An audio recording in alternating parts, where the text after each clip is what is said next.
பெங்கால் புயல் பொறுத்த வரைக்கும் வந்து இந்த கணிப்புகள் வந்து ஆ மாறி இருக்கு. ஆமாம். ஸோ அது எப்படி பாக்குறீங்க சார்? இப்போ வந்து ஒரு கணிப்பு வந்து இந்த ஐரோப்பிய கணிப்புலாம் என்ன பண்ணிச்சுன்னா, தமிழகத்துக்குள்ள வரும், பக்கத்துல வரும் தான் காமிச்சது. முதல்ல அது இலங்கை பக்கத்துல காமிச்சது. அப்புறம் தமிழகம் பக்கத்துல வரும்னு காமிச்சது. இதே இன்னொரு அமெரிக்க கணிப்பெல்லாம் என்ன பண்ணிதுன்னா, இது வலுவடையும். வலுவடைஞ்சா அது வந்து வடக்கு நோக்கி தான் போகும். அதனால இந்த பகுதி அதிகமா வராது, வடக்க நோக்கி போகும்லாம் காமிச்சது. இப்போ எல்லாம் கிட்டத்தட்ட ஓரளவுக்கு வழிக்கு வந்துட்டாங்க. எல்லாருமே தமிழகத்தின் ஊடாக போகும் தான் இப்போ ஒரு 4 கணிப்ப காமிச்சேன் உங்களுக்கு. ஸோ அது அவ்வாறு தான் காண்பிக்கின்றது. ஆனால் இப்போ கிட்டத்தட்ட ஒரு ஒற்றுமை ஏற்பட்டிருக்கு. தமிழகத்தின் வழியாக. பட் எப்பொழுது கடக்கும் என்பதில வேறுபாடு இருக்கு. ஒவ்வொரு கணினி சார்ந்த கணிப்புக்கும். ஸோ அதெல்லாம் கருத்தில் கொண்டு ஒரு கருத்தொற்றுமை உருவாக்கி, அதை தான் வானிலை மையமானது எப்பொழுது கரையை கடக்கும் என்பதை அறிவிப்பார்கள். அதுதான். இப்போ சொல்லுங்க. தமிழகத்தை பொறுத்த வரைக்கும் மழை எப்படி இருந்தது? சென்னை, டெல்டா மாவட்டங்கள், இல்ல மேற்கு மாவட்டங்கள்ல மழை என்ன மாரி இருக்கும்? அதாவது முதல்ல கடலோர மாவட்டம் தான் வரும். ஏன்னா அது வந்து க க நம்ம வங்கக்கடல்லேருந்து வரதுனால. அதன் பிறகு உள் மாவட்டங்களில் பயணிக்கும்போது உள் மாவட்டங்கள் மழை பெறும். அந்த கடலோர மாவட்டம் மழை குறையும். அடுத்தது அப்படியே கேரளா போகும்போது அங்க மழை அதிகரிக்கும். அப்படியே அரபிக்கடல் போய் சென்றுவிடும். அதுக்கப்புறம் படிப்படியாக மழை குறைவதை நம்ம காணலாம். நம்ம பகுதிகளில.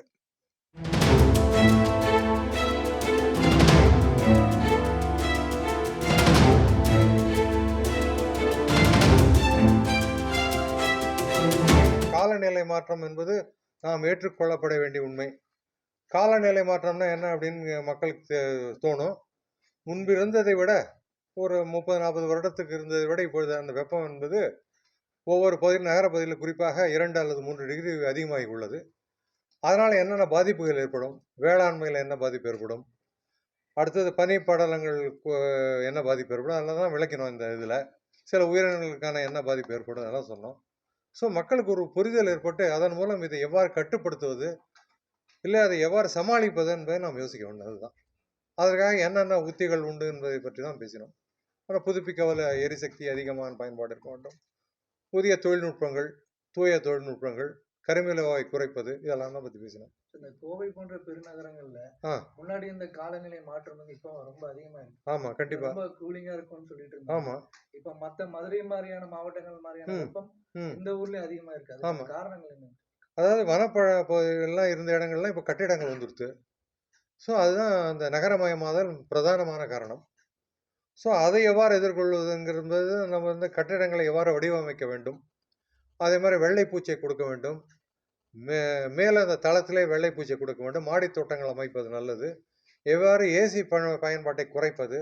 இது போன்ற இதெல்லாம் நம்ம யோசித்தால் கண்டிப்பாக ஓரளவுக்கு கட்டுப்படுத்தலாம். இப்போ இங்க பெங்கால் புயல் வந்து பாத்தீங்கன்னு சொன்னா கணிப்புகள் வந்து மாறி மாறி ஒரு மாதிரி ஸ்டேபிளா இல்லாம ஒரு கணிப்புகள் வந்து பொய்த்து போற மாதிரியான ஒரு சூழல் இருக்கு. அது ஏற்கனவே வந்து காற்றழுத்த தாழ்வு மண்டலமாவே கரை கடக்கும்னு சொல்லியிருந்தாங்க. திருப்பி வந்து இப்ப வந்து புயலா மாறி கரை கடக்கும் அப்படிங்கிற மாதிரி சொல்லியிருக்காங்க. சோ அதோட வேகத்திலயும் மாறுபாடு இருக்கு அப்படின்றப்போ இது எப்படி புரிஞ்சுக்கிறது சார்? இதுக்கு கிளைமேட் சேஞ்சுக்கு ஏதாவது சம்பந்தம் இருக்குன்னு நினைக்கிறேன். இல்ல, அதாவது அது இயற்கை என்பதை ஏற்றுக்கொள்ள வேண்டும். அதுதான் முக்கியம். ஸோ அதனால் இயற்கையை ஏற்றுக்கொண்டு விட்டால் இந்த பிரச்சனைகள்லாம் வராது. அடுத்த 24 மணி நேரம் எவ்வாறு இருக்கும் என்று வானிலை மையம் கூறுகிறது. அதை பார்க்கும்பொழுது நம்ம எடுத்துக்கொள்ளலாம். வானிலை மையத்துக்கு என்ன காரணம் சொல்லியிருப்பாங்கிறத விளக்குவேன். ஒரு புயல் வந்து ஏன் வலுப்பெறல அப்படின்னா, அது வந்து இந்த ஷியர் என்று சொல்வார்கள். என்னன்னா, அந்த காற்று முறிவு. அது மேலடுக்கில வெவ்வேறு திசைகளை காற்று வீசினால் அந்த செங்குத்தான அமைப்பு கிடைக்காது. அப்பொழுது வலுவிழந்து போகும் வேகமான காற்றெல்லாம் வீசினா. அது அவ்வாறு நிலை இல்லாது அந்த குறைந்தால் ஒரே திசையிலிருந்து காற்று வந்தால் அப்பொழுது அது வலுப்பெறுவதற்கான வாய்ப்புகள் உண்டு.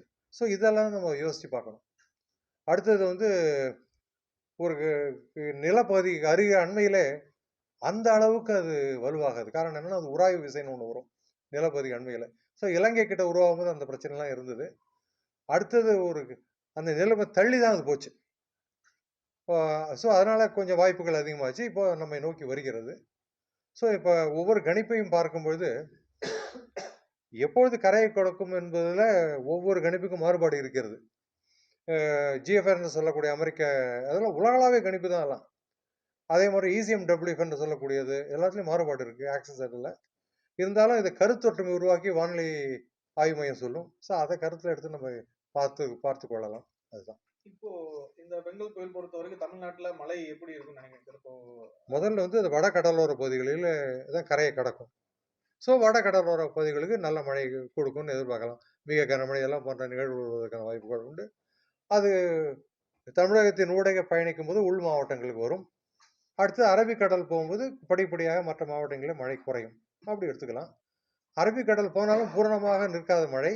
காரணம் என்னென்னால் ஈரமிகுந்த வங்கக்கடல் காற்று இருப்பதனால இது ஓரளவுக்கு வந்து தான் இருக்கும். அது இன்னும் தள்ளி செல்லும்பொழுது மழை குறைந்து விடும். அதுதான். இந்த பிரைவேட்ல நிறைய ப்ரெடிக்ஷன் பண்றாங்க, மழை வருது வரல அப்படின்னு பண்றாங்க. அதனால மக்கள் ரொம்ப பேனிக் ஆயிடுறாங்க. இப்ப பாத்தீங்கன்னா லாஸ்ட் வடகிழக்கு பருவமழை கூட சென்னையில வாகனங்கள் எல்லாம் கொண்டு போய் பாலத்துல நிறுத்திட்டாங்க. மக்கள் பேனிக் ஆகுறாங்க. சோ அந்த மாதிரியான பேனிக்கான சிச்சுவேஷன் வந்து உண்மையா வானிலை ஆய்வு மையம் சொல்றதை நம்புறதா இல்ல இவங்க சொல்றதை நம்புறதான்ற அந்த கன்ஃபியூஷன்ஸ் இருக்கு சார். யார் பொறுப்பெடுத்துக் கொள்வார்களோ அவர்கள் சொல்வதுதான். ஏன்னா அவங்க ரெஸ்பான்சிபிலிட்டி எடுத்துக்கணும். நான் மட்டும் ஒன்று சொல்லிட்டு போயிட்டு ரெஸ்பான்சிபிலிட்டி எடுத்துக்காட்டா எப்படி? ஸோ அதனால யார் எடுத்துக்கிறாங்களோ அதை பார்க்கணும். அதுதான். நான் பொதுவாக நான் சொல்வதில்லை.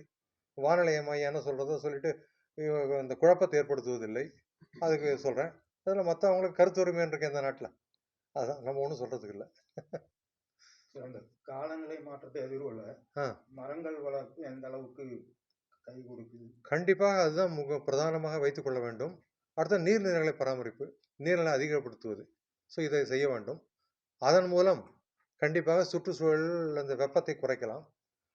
அடுத்தது வந்து நம்ம நீர்நிலைகள் மற்றும் காடுகளை நீக்கி தான் அந்த இடத்துல கட்டிடங்கள் வருகிறது. ஸோ அதனால் அந்த கட்டிடத்தின் வளாகத்துக்குள்ளேயே ஒரு நீர்நிலையை உருவாக்குவதற்கான வாய்ப்புகளை நம்ம பார்க்கணும். அதுதான். செய்திகளை உடனுக்குடன் தெரிந்து கொள்ள உடனே சப்ஸ்கிரைப் பண்ணுங்க.